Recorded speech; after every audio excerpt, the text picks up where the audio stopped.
Hola a todos, mi nombre es Joan y bienvenidos una vez más al Joan Stuff, a este podcast. Vengo directamente desde YouTube en un canal llamado Opinión y Pensamiento, al cual tú también puedes seguir. En mi canal también de música, Joan Contreras, y mi nuevo proyecto de rock, Capitán. Yo soy Joan, como te lo dije al inicio, y este es mi podcast, Joan Stuff. El tema que vamos hoy a iniciar a hablar es un tema bastante grueso, es un tema que requiere tiempo para meditarlo, que requiere espacio para eso, y te pido el favor que si tienes en este momento el tiempo para hacerlo, lo hagas detalladamente. Si no, igual llega a tu casa, llega a donde quiera que vayas y vuelve y lo escuchas para que entiendas el punto al que yo quiero hablar. Y es que abro una serie de charlas, de reflexiones acerca del cristianismo y el relativismo.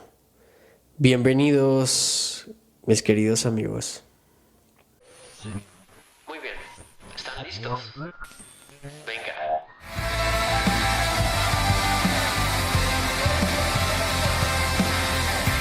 John Stuff Podcast. Pues sí, cristianismo y relativismo, un tema que sinceramente será insignia para mi próximo libro. Yo escribí un libro ya hace un tiempo, este año 2020, lo publiqué al inicio del año. Se llama Iceberg, Espiritualidad, Depresión y Suicidio, pero mi segundo libro tiene que ver con esto, sobre el relativismo. Y es que considero que el relativismo es probablemente uno, si no el el mayor de los peligros para la sociedad de hoy en día, para la salvación de tantas almas, para la cultura, para la sociedad. El relativismo realmente se ha impregnado tanto en nuestra cultura moderna que todo podría pintarse de una manera muy cruel, muy triste en un futuro no muy lejano. Y aunque tú digas, bueno, el relativismo, ¿qué es el relativismo? No, vamos a hablar precisamente de eso. Cristianismo y relativismo, primera parte. G.K. Chesterton, también conocido como el padre del periodismo, escribió una frase sobre la cual quiero montar esta primera parte sobre cristianismo y relativismo. Lo correcto es correcto, decía Chesterton, aunque no lo haga nadie. Lo que está mal, aunque todo el mundo se equivoque al respecto. Una frase que al día de hoy, para cualquier sector juvenil, cualquier sector de nueva era, cualquier sector de teologías light, por decirlo de alguna manera, o de pensadores o de líderes cristianos, podría ser bastante conflictiva, ¿sabes? De hecho, muy pocas predicaciones o muy pocos libros encuentro que citen directamente a Chesterton o al mismo Spurgeon, porque en su momento fueron referentes tan radicales del cristianismo que al día de hoy, por su radicalidad, son exonerados de la exposición cristiana, paradójicamente. Y es que Chesterton lo que quería transmitir con esta frase era básicamente eso. En una frase aparte, no recuerdo exactamente en cuál de sus obras la decía, pero también se refería a que llegaría un momento en el que sería un acto de gran valor o un acto de gran revolución o revolucionario el tener que decir que el pasto era verde y defender esa idea. Chesterton, muchos años antes, concebía que llegaría un momento en la historia de la humanidad donde literalmente tendríamos que ser acusados de herejes al defender la verdad, o la obviedad de la verdad, básicamente. Curiosamente, Chesterton no falló en su postulado. Y es que es sobre el tema que quiero hablar. Me parece que es un tema tan amplio, tan complejo de abarcar, de abordar también. Es un tema tan drásticamente ofensivo escandaloso en muchos temas, porque abarca un sinfín de conceptos culturales. El relativismo abarca ideología de género, el relativismo hoy abarca ideologías de extremas derechas, de extremas izquierdas. El relativismo hoy abarca ideas económicas puntuales. El relativismo abarca feminismos de tercera ola. El relativismo abarca una cantidad de conceptos tremendos, nuevas teologías, nuevos conceptos de la Biblia, nuevas reinterpretaciones, en donde se busca encajar todo a la relatividad del mundo de hoy. Y es que, si bien el relativismo podría llegar a funcionar o a practicarse o ser aceptado en cosas como el gusto subjetivo respecto a lo que es bello o no, por ejemplo, para ti puede ser algo bello, pero para mí es algo que no es tan hermoso, pero para ti lo es. Cosas que son periféricas a los gustos. Por ejemplo, es relativo tu gusto por un equipo de fútbol como el mío, relativo el gusto musical tuyo como el mío. Naturalmente, el relativismo es parte de la naturaleza humana respecto a nuestros gustos, pero como les digo, a aquellos gustos que son básicamente periféricos. Sin embargo, el relativismo se vuelve un veneno y un arma mortífera contra la sociedad, contra la realidad, contra la libertad, contra la verdad. Y el relativismo nunca en su historia había encontrado a un opositor tan voraz como el cristianismo. Muchos pensadores relativistas, muchos pensadores que han tratado de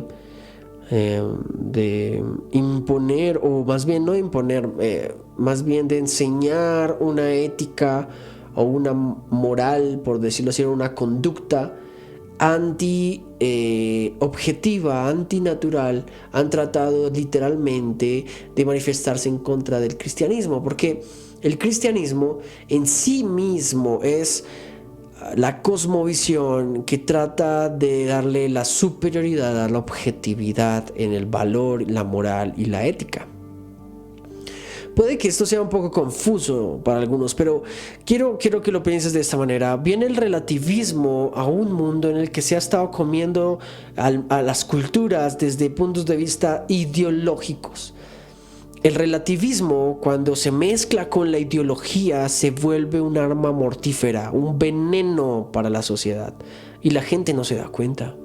El relativismo es natural en ciertas cosas, como lo hemos dicho anteriormente, periféricas, pero cuando el relativismo se une con la ideología, se crea un prospecto, pues una vaina absurda, un ataque directo contra la verdad, la autoridad, la libertad, la verdad, la objetividad. Eso es el relativismo. Y vivimos en un mundo cruelmente relativista. Déjame te digo, si aún todavía no te ubicas en la charla un poco, ¿qué es el relativismo? La verdad depende del conocimiento, eso dice el relativismo. La verdad depende del conocimiento. El lugar, la cultura, la política, la persona.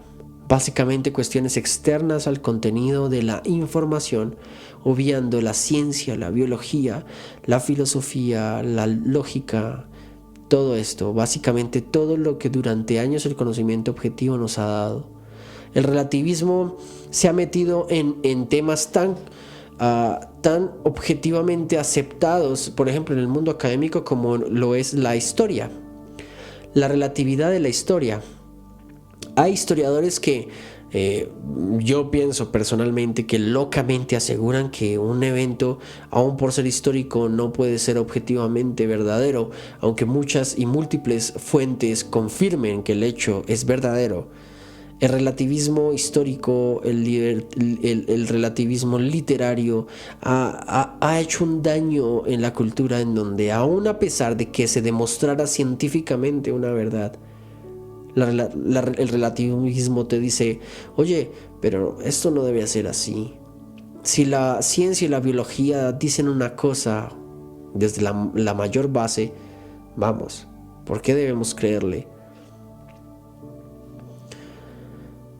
Y es que, si bien hay ciencias rigurosas, hay ciencias rígidas, por decirlo así, o fuertes o duras, y hay ciencias blandas, la mayor parte de las ciencias con un método científico muy bien estructurado, por decirlo así, conciben la objetividad de la verdad y de la realidad.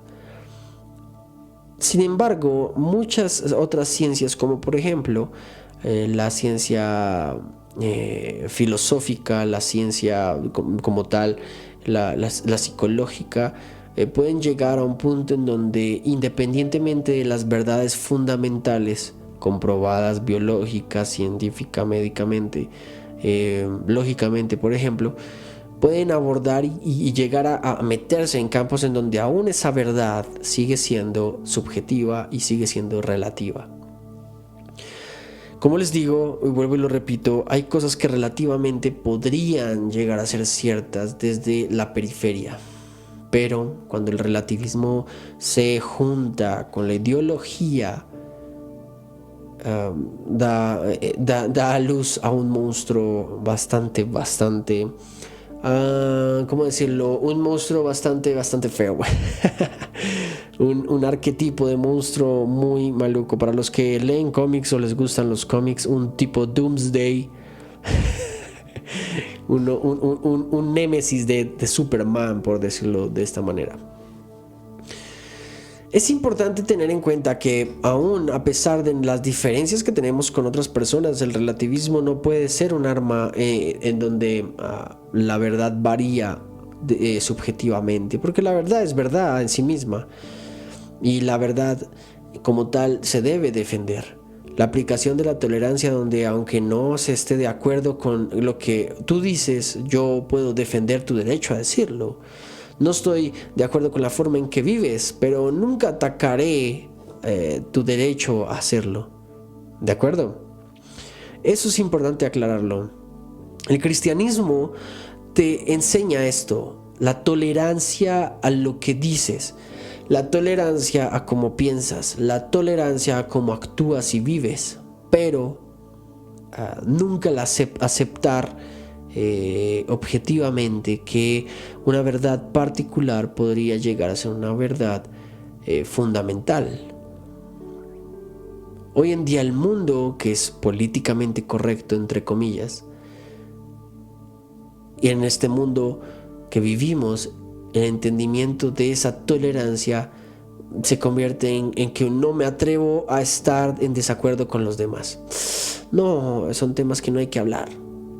No puedes hablar de ideología de género, no puedes hablar de homosexualidad, no puedes hablar de política, no puedes hablar de religión, no puedes expresar tu punto de vista sobre tu fe. En este mundo que trata de ser políticamente correcto hay que ser de la masa, hay que aprobar el aborto, hay que aprobar la ideología de género, hay que aprobar políticas estatales corruptas, hay que aprobar aun cuando los partidos más conservadores de tu nación hacen cosas perversas, tú tienes que aprobarlo porque son conservadores, entonces son en sí mismos buenos. Locuras así.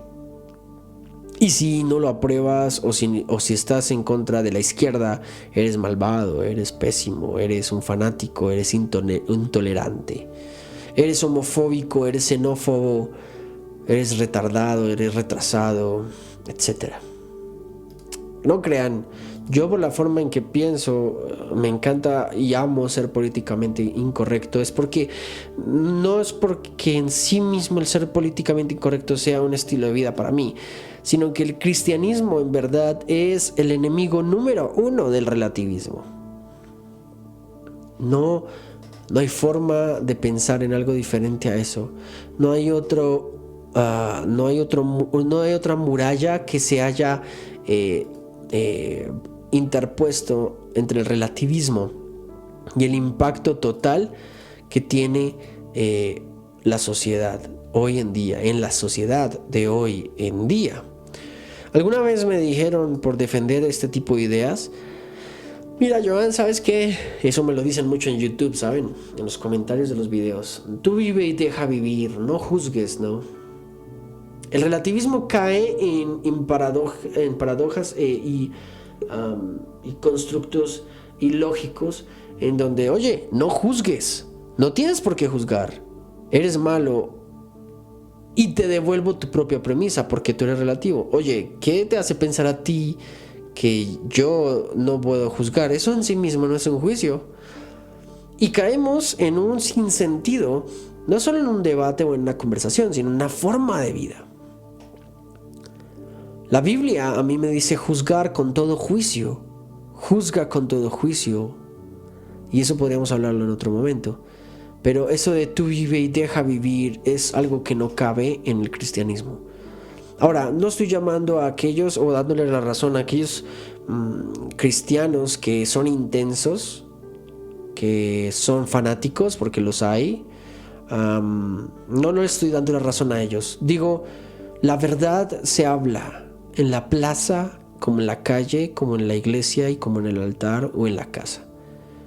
La verdad prevalece y la verdad mínimo es mi bandera en el mundo de hoy. Y eso me hace ser enemigo del mundo. Jesús en una ocasión dijo, si esto han hecho conmigo, imagínense lo que van a hacer con ustedes. Si tú eres cristiano o quieres seguir el cristianismo, no puedes pretender en ningún momento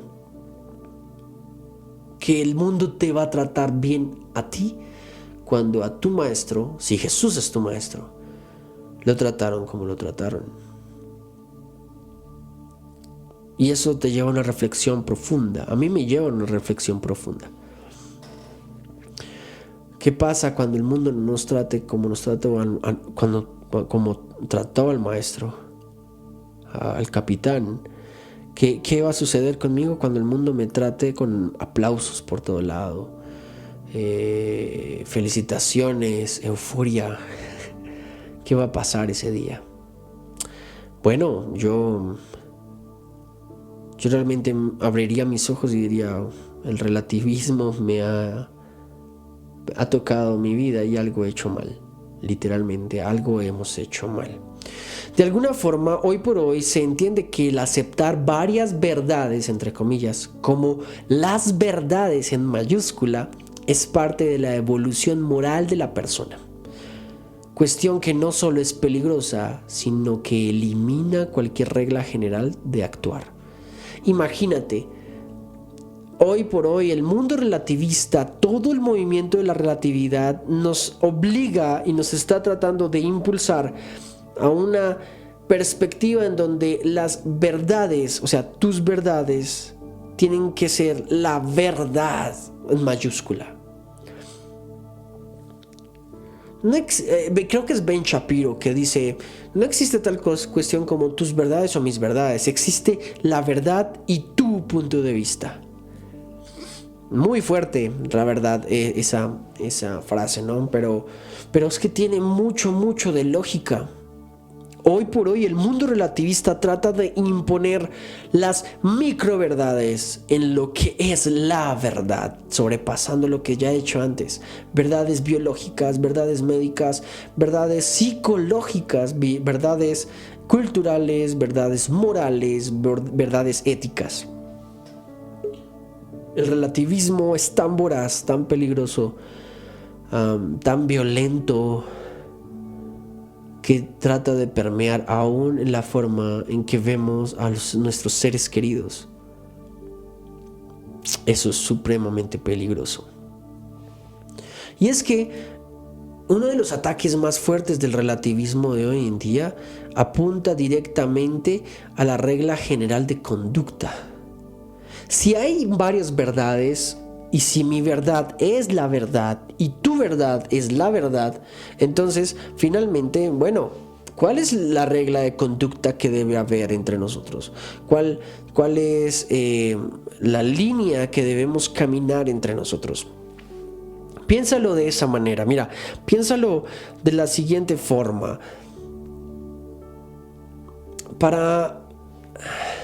Bueno, no quiero poner ejemplos tan explícitos, pero lo necesito hacer. Si la verdad es relativa, entonces nuestras intenciones son verdaderas desde nuestro propio punto de vista y deben defenderse como verdades objetivas. Lo que quiere decir que si alguien ha robado tu celular en la calle, la verdad de esa persona es que esa persona no merece un castigo o no merece que la justicia caiga sobre sus espaldas, porque, bueno, vale, esa persona ha tenido que pasar por dificultades, ¿no? Y la verdad de esa persona puede ser que creció de una manera específica, el mundo lo llevó a ser de esa manera específica y por eso actúa de esa manera, o simplemente porque quiso. Y ya, no hay nada de malo en eso, ¿no?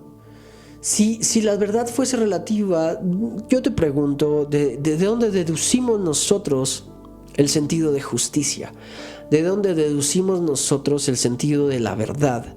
De lo que es justo e incorrecto. Hay una ley moral, una ley natural que vive en el corazón de todas las personas.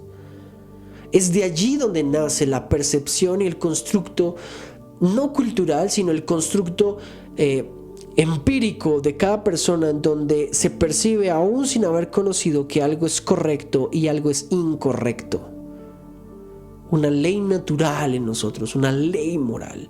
Hay un estándar en la moralidad de la gente y en cualquier cultura, de cualquier lugar en donde tú sabes inconsciente y conscientemente que asesinar está mal, por ejemplo.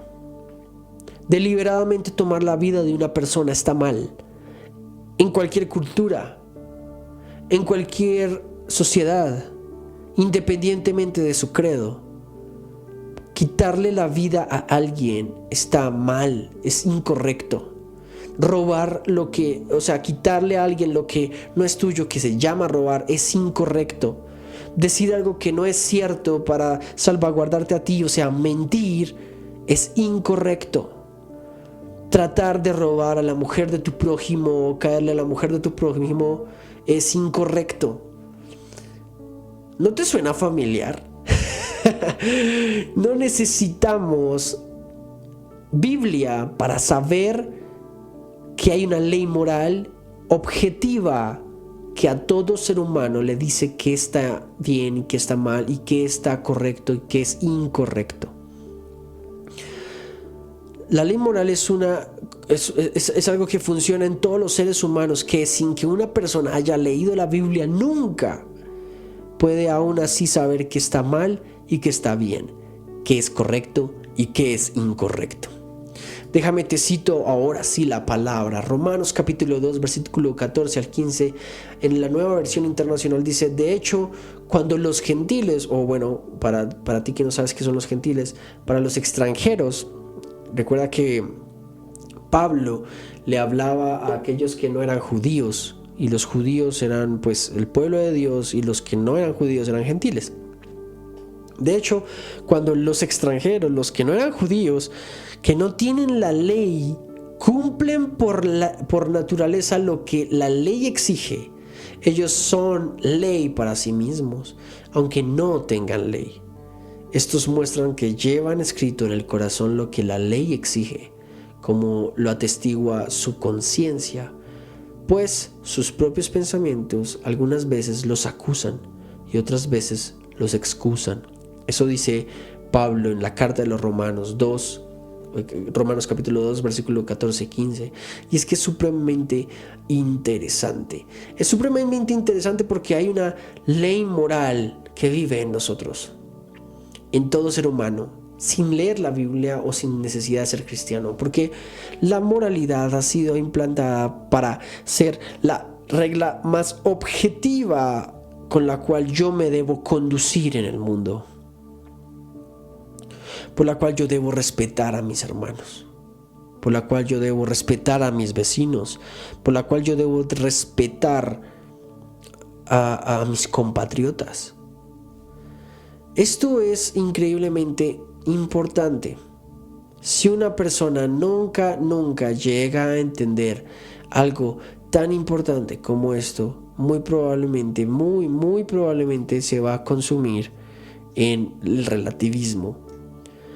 Ahora también, una persona que muy probablemente nunca se dé cuenta de este tipo de cosas, aún así actúa de la forma que actúa. Pablo habla de la conciencia. Pablo acude, por ejemplo, a que esta ley que hay en el corazón y que está escrita en el corazón de forma inconsciente, lo atestigua la conciencia.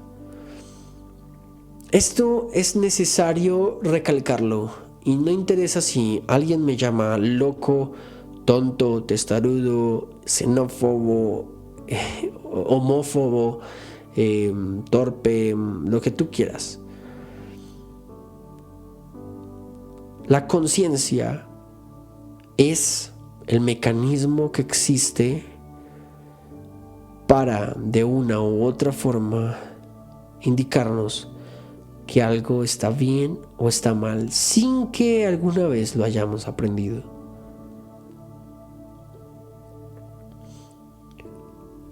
¿De acuerdo? No es necesario que a ti te digan o que te hubiesen dicho que matar está mal, que robar está mal, que mentir está mal. En sí mismo tu conciencia siempre te dice que eso está mal. Aún a pesar de que tú buscaras un bien mayor. Por ejemplo, robar, como el ejemplo que di recientemente, como aquel hombre que roba celulares en la calle porque quiere alimentar a sus hijos. Aún a pesar de que él esté buscando un bien, su conciencia le está diciendo que está haciendo un mal para llegar a un supuesto bien. No necesita leer la Biblia para saber que está mal. No necesita ser cristiano para saber que está mal. Lo que Pablo está diciendo es que él en sí mismo es su propia ley y se convierte objetivamente en su ley porque en él vive una ley natural que por naturaleza le exige, le exige juicio, le exige comportarse, conducirse de una manera específica en el mundo. Y Pablo dice, algunas veces esa conciencia con sus propios pensamientos nos acusan y a veces nos excusan. O sea, si tú realmente has obrado bien, sabrás que también has obrado y que tu conciencia está tranquila. Pero si no has obrado bien, tu conciencia no va a estar bien. Voy a poner otro ejemplo. Vas caminando por la calle. Es un ejemplo muy sencillo. Y ves a una pareja pelear. Ves que el hombre tiene sujetada de un brazo a una mujer violentamente y la mujer trata de decirle que la suelte y el hombre no la suelta. Antes pareciera que el hombre es un poco más agresivo. ¡Ey, pero vamos! Cada quien tiene sus problemas, ¿no? Chico, no te metas en eso. No la defiendas. No la ayudes. Aun cuando la vida de ella esté en peligro, solo tú protégete. Tú te vas a tu casa y discúlpame si digo esto de esta manera, pero si tú no sientes remordimiento y tu conciencia no te dice, oye, ¿qué habrá pasado con esa mujer hoy? Probablemente es porque tienes una conciencia cauterizada. ¿Qué pasa cuando la conciencia está cauterizada? Simplemente has anulado el mecanismo en el que tu espíritu te dice, oye, esto lo hiciste mal. Oye, debiste haber intervenido. Tuviste que haber ayudado. Tuviste que haber dado la moneda a aquella persona que en la calle te pidió. O haber dado un pan a aquella persona que golpeó a tu puerta y te pidió pan, comida. Y lo dejaste ir así nomás. La conciencia siempre va a surgir. No necesitas estar leyendo la Biblia para que la conciencia surja. Ese es el punto al que quiero llegar. La conciencia. Y es de eso que se trata esta primera parte. Cómo la conciencia surge como el mecanismo de protección, justificación o culpabilidad para ti y para mí, sin necesidad de ser cristianos aún así. Esto es impresionante. Esto es impresionante. Si lo revisas de esa manera y lo piensas un poco desde ese punto de vista, te das cuenta que es cierto. Esta es la primera parte de Cristianismo y Relativismo sobre la conciencia, parte 1. Muy agradecido de que estés aquí con nosotros. Por favor, comparte este Joan Stuff con alguien más, con tus amigos de la universidad. Debate este tema con tus amigos. Compártemelo también, retroaliméntame lo que te gustó, lo que no te gustó y qué temas quisieras que habláramos. Recuerda que me puedes buscar en Facebook, Twitter, aunque no uso mucho Twitter, y Instagram como Joan Contreras. Ahí me vas a encontrar. Búscame en YouTube también como Opinión y Pensamiento, y en mi canal de YouTube de música como solista, y saco covers como Joan Contreras. Y por último, búscame también, busca mi banda, busca mi proyecto de rock que muy pronto va a salir a la luz, y el cual estoy usando la musicalización en la intro de este Joan Stuff que amo por completo, que se llama Capitán. Búscanos en Facebook, en Instagram y en YouTube como Capitán Band Rock Oficial. Es un gusto estar contigo aquí. Por favor, no te pierdas las siguientes partes de Cristianismo y Relativismo. Dios te bendiga y nos vemos en una próxima. A Jesús honra. Bye, amigo.